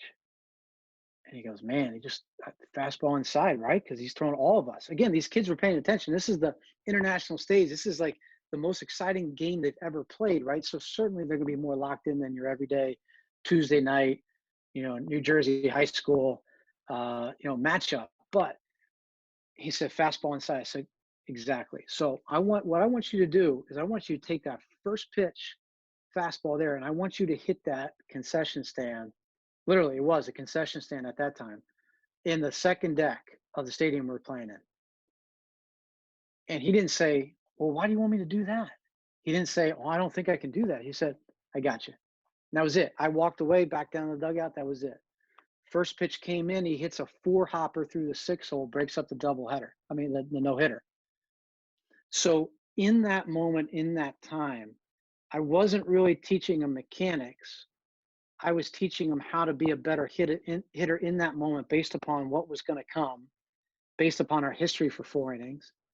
Understanding him as a player, he was a wet newspaper. He was weighing 150 pounds. He had 0 bat speed to face this 90-plus mile an hour lefty. So I had to exaggerate him hitting a ball way foul. That would have been a souvenir if it actually happened. But I had to take the compass way off the beaten path in order for him to at least get the ball out front. And he didn't hit a homer. He didn't hit a line drive. He hit a 4-hopper through that just got through the infield, broke up the no-hitter, and the rest is history, and you got the guys going. So the other thing I'll say to that too, Joe, is got to be very careful talking to guys about stuff during the game, because I think we can all relate to this too. It's like, dude strikes out. He doesn't want to know from you what he did wrong. He knows he struck out. Like he doesn't want to be coming in and hearing from me or you or us. I save a lot of the stuff in game teaching. I save for the most part, especially if we're playing a long game in the season and not a gold medal game or not a state championship game, or I leave a lot of that for the next day. Because what I've learned too is the next day, I call it a 12-hour rule with the guys I work with, the clients. So they get done at 11 o'clock midnight. They're playing on the West Coast. They play on the West Coast or in the West Coast. Take Donnie if they're in San Francisco. Then I don't want to be up at 3 o'clock in the morning hearing them vent about their problems. Most of the time is let them sleep on it the next day. I said 12 hours. The next day you wake up. Could be 11, could be noon. Still on your mind, call me up. You still want to know what I saw, call me up. And the same thing when I worked in the teams the next day, usually, or after the game, maybe at dinner, we're just sitting in the clubhouse talking about it. That's when I would address things when the heat of the moment and adrenaline is not so high, and you can have a little bit better conversation. Because I've learned over time, and even from playing, the teacher doesn't appear until the student is ready. So a lot of that in dugout coaching, I don't do very much of it because I believe if I haven't done my job as a coach before the game and I'm power coaching and doing a lot of coaching in the dugout, that means I haven't done any as good of prep work. But if I've done my prep work and I've helped them prepare for the game, for that pitcher, depending on whatever level it is, could be simply put as, hey, did you get your routine in today? The bus pulled up and we just put a pop net up and we're just hitting 15 minutes before the game. Did you get some sort of resemblance of your routine? If I make sure that they're prepared, again, confidence is going to be up. And then I can do a lot of my coaching before and after the game. If that makes sense, Joe. Yeah, absolutely. So the one thing that like kind of happens a lot is, so they go like strike out or whatnot, and they'll come right back to you and be like, "What did I do wrong?" Like, what do you mean? Like it's a round ball, round bat. Like I can't tell you right now, because that's just like one of those questions. Like it's like overcoaching them. Like obviously I could tell you, yeah, you dripped or you're late or whatnot, but I always felt like trying to keep them in the mindset of it is a better way of going.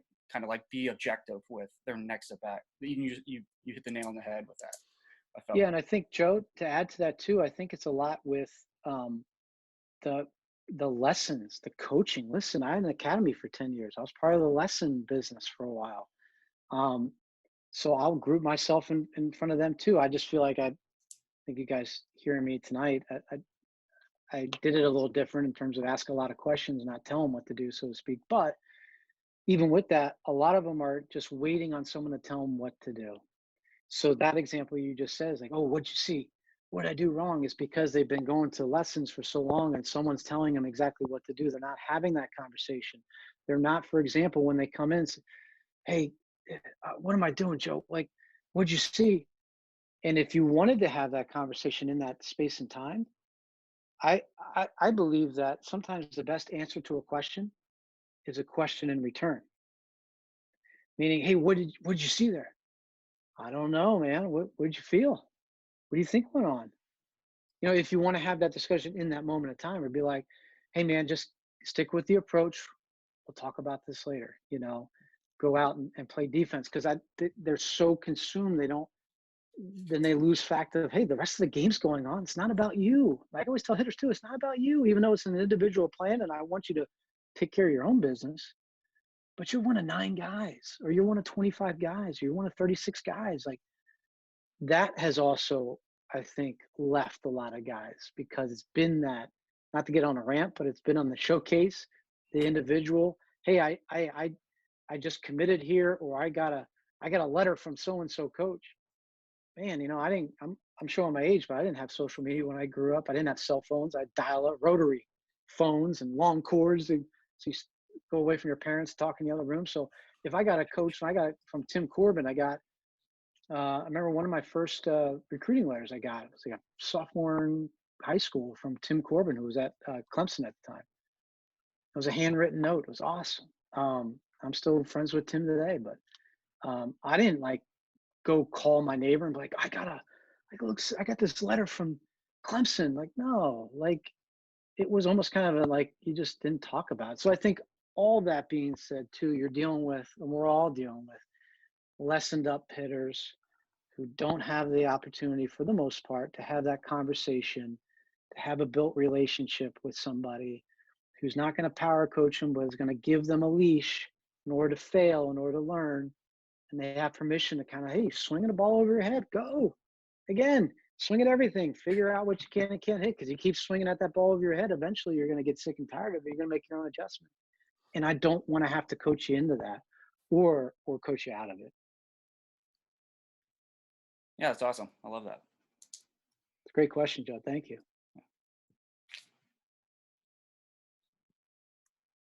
Anybody else has a question, you can unmute yourself and ask.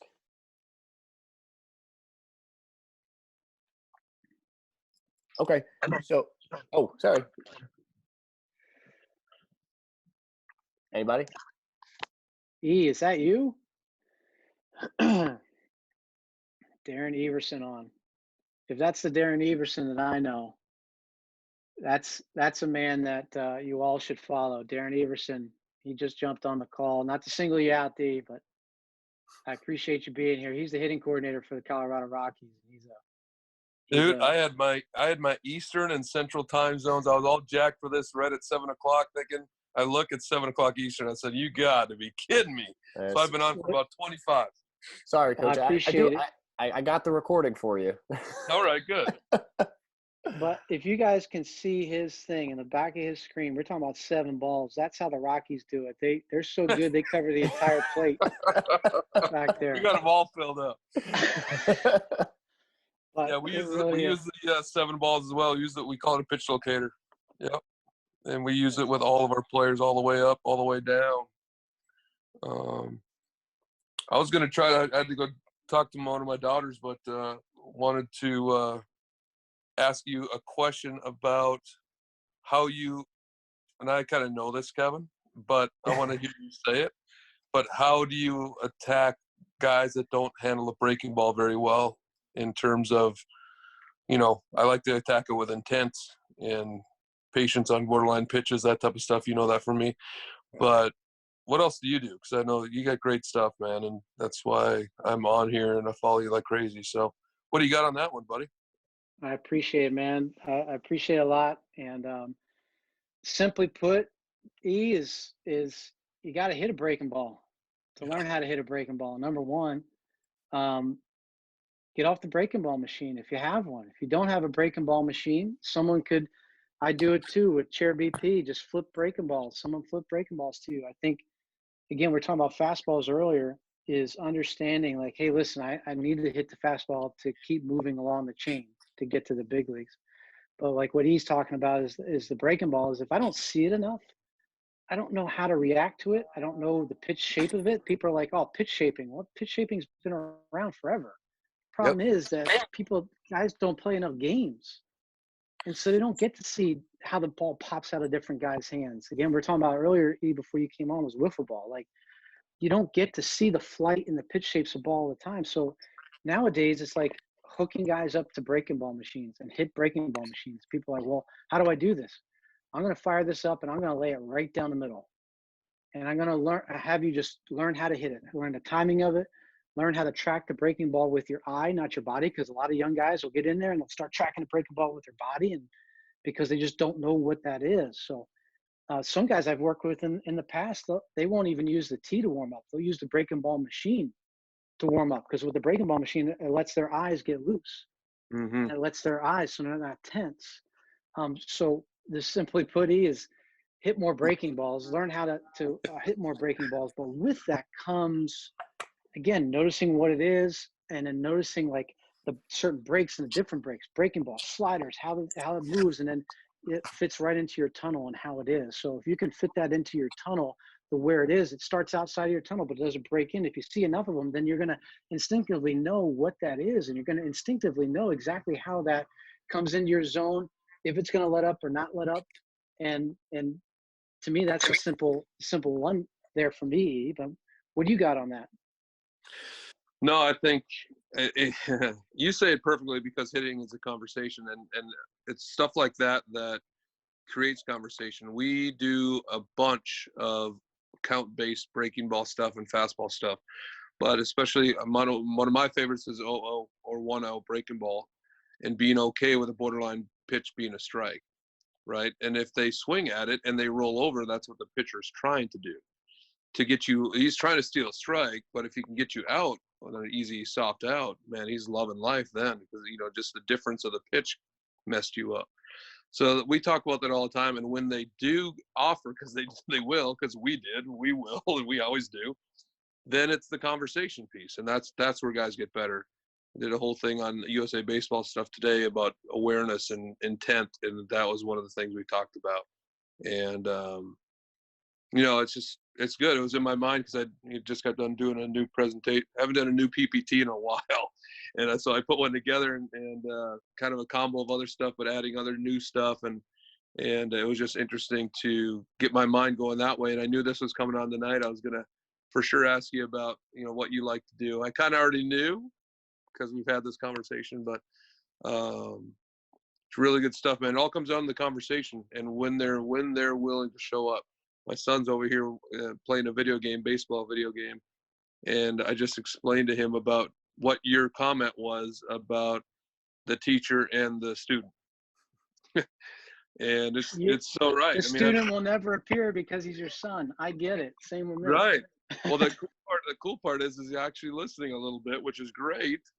And the Keep piece it up, of it Jared. is, I love it. the piece of it is that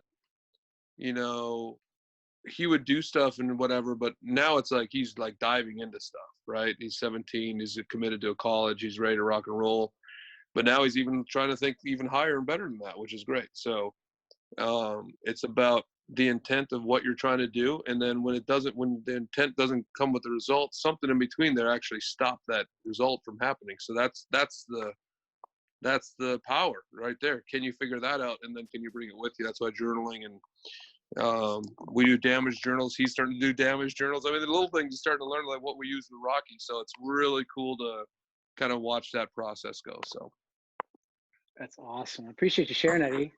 yeah, maybe Getting the bonus coverage here. You guys are sick and tired of listening to me and to bring some real heat on here. So that's good. I'm just glad I got on the call. I was so upset with myself when I saw it was Easter, and gosh dang it. That's all right. It's all right. Appreciate you having us. We got anything else?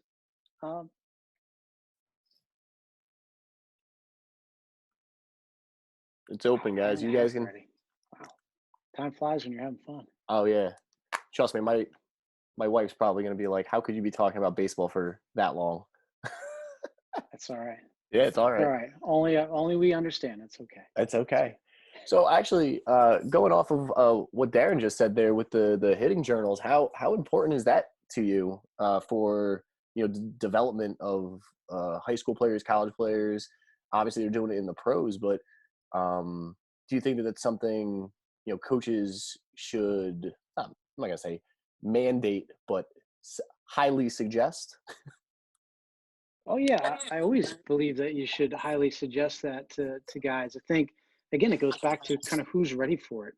Not everybody's going to be ready for it. It's not going to be for everybody, especially if it's a high school or even a college setting. But I think the higher up you get, the more important it is to you. So like he was talking about Jared, his son, like, just being able to, you get a little bit older and then you start kind of seeing that, oh, these things could be attainable maybe, and I was the same way. It's like, oh yeah, like I can do it. I mean, I used to, if I didn't have a journal when I was younger, I would take like the coach's like pencil, used to keep a scorecard or pen. I would just write it on my hand, different things that I went. So whether it was a sequence pitch or whatever, or something that I wanted to remind myself, something simple. Then over time, it got into a thing where it was, I started keeping a little notebook, a little, like those was it black and white notebooks, school notebooks we used to have. It was kind of bigger. I kept that, and I would put in there things that my routine that day. Like, what did I do today? It was almost like a personal kind of like, it's like those eating apps that you have now for calorie burning. Like what you put in. Like, what did I do in the cage routine. Do we even have a cage at the stadium? You know, Asheville, we might not have a cage.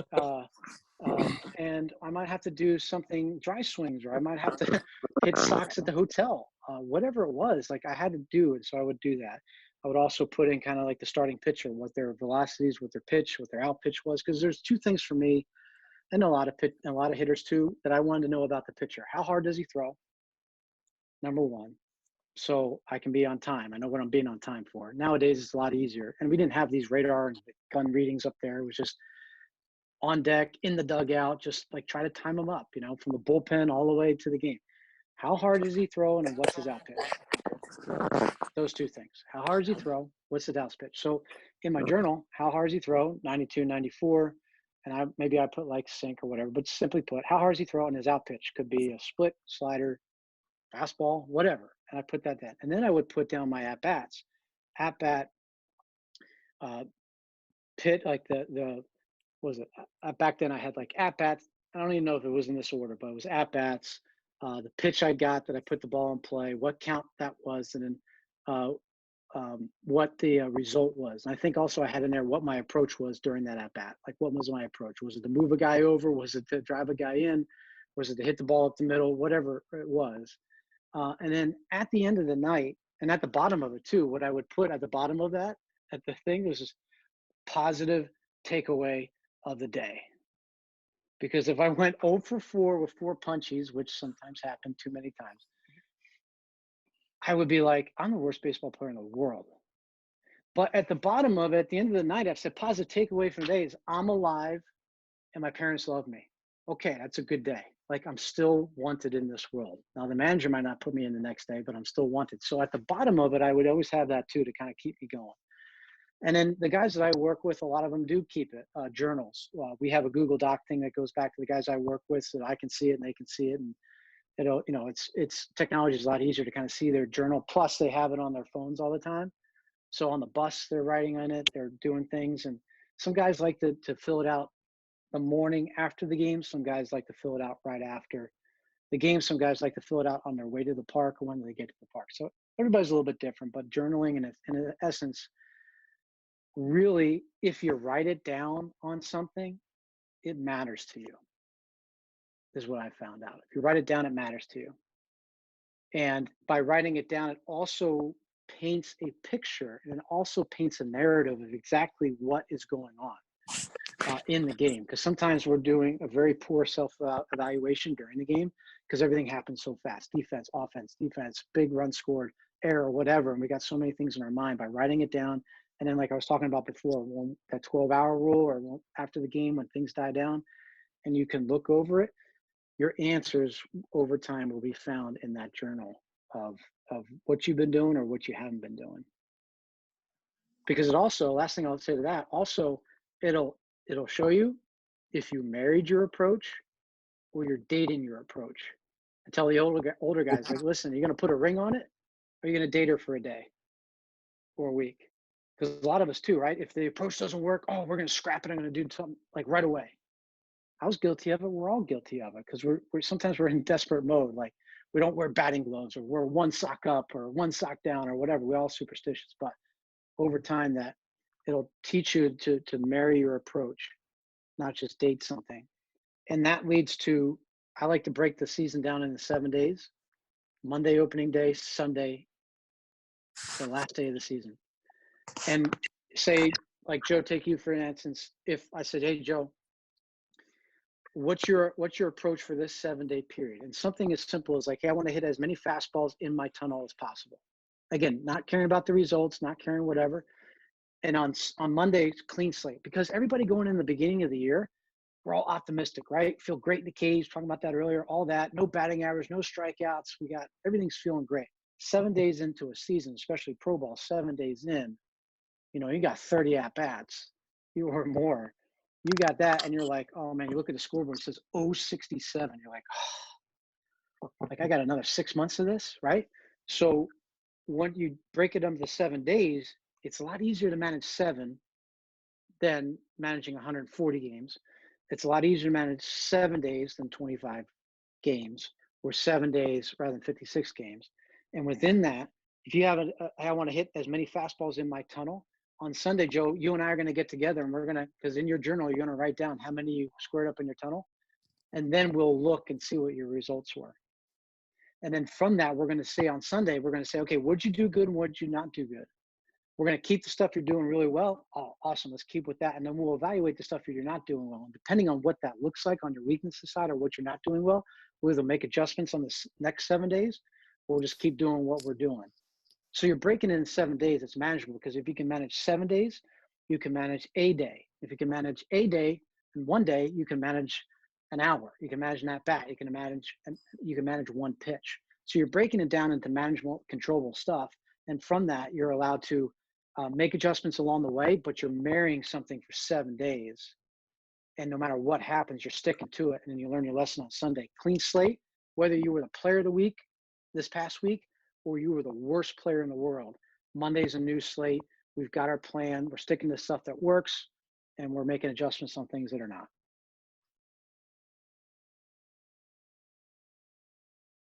Awesome. Anybody else? I see we're losing a few people here, so I know it's on the East Coast. It's getting a little late. So with those journals, are you going to use that like as your assessment tool basically throughout the entire year? Is that like your basic assessment tool? Like that's what I'm trying to ask, I guess. It's one of the many things, yeah, that we use. It's really more for them than me, but Okay. because, with the clients I work with, they're on that Google Doc, then I can just check in over my morning coffee and see what it was like. Because it really, and some of the guys are really good because, they know I check on it, but again, it's their journal. It's not mine. And I built that trust and relationship. So they put something down there that's a red flag for me. I can keep my pulse on that. I can stay plugged into them. So it's more so a cheat sheet for me to kind of keep plugging into their brain, because not all the time they're going to tell us as coaches what they want. They're going to tell us what we want to hear, rather. Not going to always tell us what's exactly on their mind. So some of that journaling too helps me kind of dig through that. But that's why I'm so huge on that relationship, because I want to build a trust where you can be transparent with me as much as you want. But if I build that trust through that relationship, and that I care about you as a person, that journal, along with just our conversations. I like to take walks with guys throughout the year too, get them away from the stadium, get away.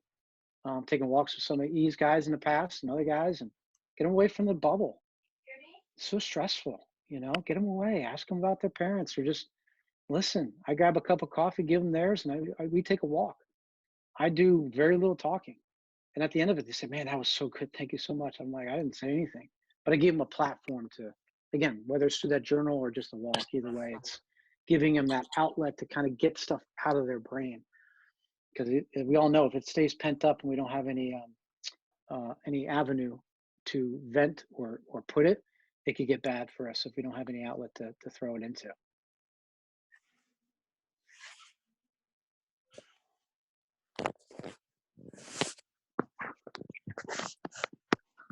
Hey, Doug. Yo. For me, that the journal, one of the things that I think it's huge for is if you're really trying to build awareness for your players. If I was a high school coach for 3 years, right? If I was a high school coach again, I would mandatory make them do journal, because your guys that hate journals are going to write 2 sentences, and your guys that love journals are going to write you a book, and you will have all kinds of good information that leads to conversations that hopefully leads to their awareness, that leads to them having intent, and leads to them getting better. I know it's helped our guys tremendously. We do it all the time in Instructs. Damage journal. In fact, I just received 2 of them while we're talking here. They're still sending me damage journals. What's what we call it? Damage journal of how they're doing, what they're feeling, what their workouts are like. They're limited right now, but they're telling me how they're feeling and how they can't wait, or this is going on, or that's going on. And we do any new drill, any new feedback drill, any new weighted ball, any it's plyo day today, whatever. Do you hate it? Do you love it? Does it suck? Whatever it is, I don't really care. And I tell them I don't care if they like it or hate it. But the journal piece is for awareness, man, whew, off the charts. So it's a big. I think it's great, and it'll be with me and our guys forever. We use the phones. Everyone's got a phone, right? So They use it. They use in their notes package, and they send it to me on. It's a lot of text every night on when I do the mandatory ones. I do it optional every day, and then mandatory. And these days, we're trying something new, which might be another way to handle it. But in terms of just the feedback you get, and you just go, "Wow, they were listening," or "Wow, he's got it." Now you know what to go back to, and that's the key, because you keep it for yourself a little bit, either up in here or maybe even on paper, to help guide them later on down the road. That's my 2 cents there. Love it, man. I love it. Now I know why I Thank love you. On top of that, KW, is because you sound like you did journals back in high school. High school, college, never a journal. Didn't like reading, didn't do any of that stuff, right? Well, the journal was on my hand. That was what it was. And then the mental game of baseball came around. It was about controlling what you can control. And I have every pitch I ever saw in the minor leagues in a big trapper keeper. Remember the old trapper keepers? By the end of my Date career, yourself. by that end of the career, man, everything was in there bound up, and I was creating sheets to put in my 3-week minder. How about that? So I love it. The best hitters I've been around too, guys, are the guys that can remember at bats from 1997 against whoever, and it's almost like it happened yesterday. And I can't tell you that like every hitter or every pitcher or every pitch, but there are certain, I can still go back, even like I think a lot of us can go back to what certain at bats were like, what he threw and what count, and that's just thinking through. And there's no longer hardly ever. And again, what we're talking about tonight is sitting as a conversation. There's hardly any of that conversation going on, especially at the younger levels. And if there is, you guys are way ahead of the curve, and continue to keep going with that, because I go and I will go watch my high school play every once in a while, and I'll just be sitting there and I'll be like, yeah, fastball's coming here, yeah, curveball's coming here, yeah, the high school pitcher doesn't have a changeup, yeah, gonna go back to this pitch here, and people that sit next to me are like, what, do you know this guy? I'm like, I've never seen the kid before, but you just pay attention to the game, right? And certainly at the high school level, it wasn't that clear to me at that point. I had to think through more of it, but just patterns, like we're talking about tonight. Have a conversation with those guys and allow them to have conversation with the other guys in the dugout. Again, going back to Joe's question in the dugout, I want my guys talking. Like, again, my preparation before and after allows and preps them for them to have their own conversation. They're playing the game. I haven't played a game in years. I don't want to have to figure it out all for them, especially throughout a whole season. So if I help them throughout all the things that we're talking about through tonight, to have that conversation, and maybe have one guy that can be the ringleader, have him be the ringleader, and have him teach the other guys too. You should be able to sit back and enjoy the game for the most part. If you're a hitting coach, not saying manager, I can never be a manager. It's way too much thinking. I like to hang on the top rail and applaud guys on. But for you managers out there, I have a lot of respect for you guys out there. But yeah, I mean, I just think continue the conversation with your players. Continue to challenge them. Continue to ask questions. Continue to let them give you the answer rather than just spoon feed it to them. They won't learn that way. Kind of what you was talking about before. Okay. Kev, I just want to make everybody aware. I don't know if this was a naive thing on my side, but I only scheduled our meeting for 2 hours, and I know we're getting close to that. Listen, I'll chalk. I got a guy. I'll chalk it up on. I got a guy. My naiveness of where this conversation could have gone, but keep coming to questions. I just wanted to say, just in case anything happens in the next 12-ish minutes.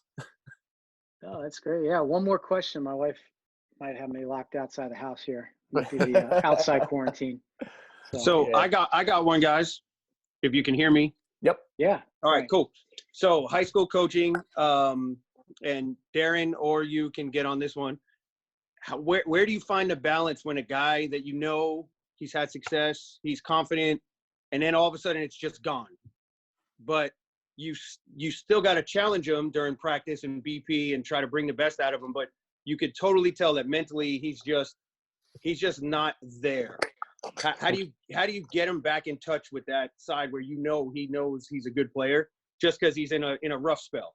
And these high school kids, they just throw in the towel so quick. Like after one at bat, they're like, "I in the dugout, I fucking suck. I can't, oh, excuse my mouth, sorry." But it's like you hear them say these things, and I'm just in my mind, I'm like, "Yo, calm down. You got a lot of baseball left, and no matter what I'm saying in that moment, they're just not hearing me." And then I can see it carry over. And I've seen guys go 2-3 weeks at a time where I just can't get them right, and I know it's up here.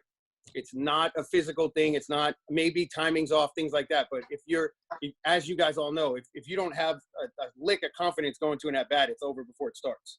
So have you guys had any success in flipping that switch somehow and finding that balance of building them up without making it too easy? You know what I mean? Giving them a false sense of confidence.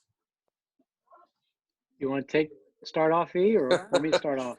That's a good I question. I roped you into this whole Yeah, thing. go ahead. So. And I know we could go deep with that one, but just surface. Give me some surface stuff. Maybe some experience you might have had before. Yeah, I'll go D if you want. Yeah, Frank, that's a good question. I mean, I always tell people, like, no one calls me during the season when they're going well. I only get 911 Fire Marshal Bill calls. So I only get when they freak out, when something doesn't feel right, when they think that their life and career is over. So I deal with putting out fires along with all of us. Like you, Frank, you're bringing up we're always putting out fires, whoever we are. I just happen to deal with a roster that only needs me when apparently then the fires are flaming. So my job first and foremost is to saddle up alongside them over time. Before we even got to this point, it's always my goal, as we talked about before, is try to build as much of a relationship as we can in as much time as we have. It could be 2 weeks, it could be 2 months, it could be 2 years, whatever that is, to understand that person the best that we can, and at the most get that trust from them, so that what we say matters to them. They don't have to like it, it just matters to them. They respect what's coming out of our mouth. Because going back to the student and teacher, when they appear, when they come to you, it's a lot easier to start coaching them up rather than you having to go to them. So when they come to you, usually it's like, man, they're desperate. And I kind of like them where they're at because they're vulnerable. And built upon that relationship, now we can get to work. Some of the ways that we can get to work is the job of the players to be in the present, be where their feet are, and to just focus on that little window they're in. The job of a coach, I feel, or a mentor or leader or anything, is to have the vision for the player, to have to play the long game, to understand that, hey, listen, like you're saying, Frank, like, I know, like, dude, you got 3 weeks left, but to that player, he's not even thinking about 3 weeks because he feels like everything's done, and 3 weeks is pretty much like a collapsed bridge is in the water already. So it's already gone. So he's not even looking that far. So as we saddle up alongside them, put an arm around them, I try to really ask a lot of questions in terms of kind of where they're at mentally, how things, like not even baseball wise, like how things at home, how things with the girlfriend, how things with whatever. And I try to come at it from a non-combatant way or a non-threatening way, meaning I'm going to touch on the points that I think that matter, but they're going to come I'm going to come around the house and come through the back door. I'm not going to burn down your front door. So by asking and helping them get perspective. Remember last year as a player in the big leagues that he was struggling his first year in the big leagues and was doing pretty well, but he hit a rut. It was like 2 months in, and in his division, they went around twice already. And so he hit a rut, and he's like, I don't know. I'm like, dude, look around, man. There's a third deck here. So how many people get to play with a third deck, in their stadium, right? So anything that you bring to them in terms of, like, not from a hitting perspective, but just help them bring perspective is kind of always the jumping off surface level thing. Is if I can talk to them about life stuff and just personal stuff. You don't have to dig deep into their personal lives, but just in terms of, like, show that you care about them as a person and then work through the back door. That usually leads you on a better path rather than just coming at them. But I want to leave enough time for E. No, that's really good. You took my be where your feet are. That's one of my favorite sayings of all time. Use that today too, or earlier. Exactly right. For me, especially at the high school, it's such a short season, right? And that short season, they panic even more. So not only is there 4 or 5 things going on, there's 7 to 14 mental things going on, especially with a high school type kid. So or even with pro guys too, for that matter, you know, if there's as long as you've established that there's nothing going on in their personal life, because that obviously is a big piece, then they just lost their confidence, right? And I would try to always, and I do try to find one thing that I know they already do well, and say, how do you feel about this? When's the last time you focused on you keeping your head down, your no peak, something simple, something that, when is the last time you really focused on, you know, keeping your heel in the ground, having a great relationship with the ground? You know, oh, I haven't been thinking about that. Or what have you been thinking about? I'm just trying to hit the crap out of it. Trying to hit homer. I need a homer because there's a college scout coming to watch me play or something, right? We've all kind of been there. So that piece gets them focused on one thing so they can get back to having one thought, not 7 thoughts in the batter's box. I think that helps a lot. For sure. Thanks. Show them, Makes a give them lot a of sense. highlight reel too. Give them a highlight reel. Yeah, I have those, but only pretty much for my kid. We don't have them for everybody. We got to get cameras at the field, then I'll have them for everybody. There you go. Just There you go. 1-800-Rockies will supply everything for you. Yeah, all right. Yes. Yes. Right That's on. And I just want to say thanks, Kevin. Just awesome, man, listening to you talk. Just the way you speak about stuff, and so just great job. You know how I feel about that stuff already, but thanks for taking the time. Thank you, Frank. I appreciate it. It means a lot, man. Thank you all for coming. Like I just wrote in the text, I really appreciate you guys, even you guys hanging on this long for 2 hours. And man, that was an awesome surprise. Thank you for sharing with us too. That helps all of us, including me, continue to sharpen our saw, man. Thank you. I am grateful to be on the call with you, man. I wish I was here the whole time, but I'm sure it was great, and I'll be looking for the video too. Awesome. Always Steven, so humble. thank you.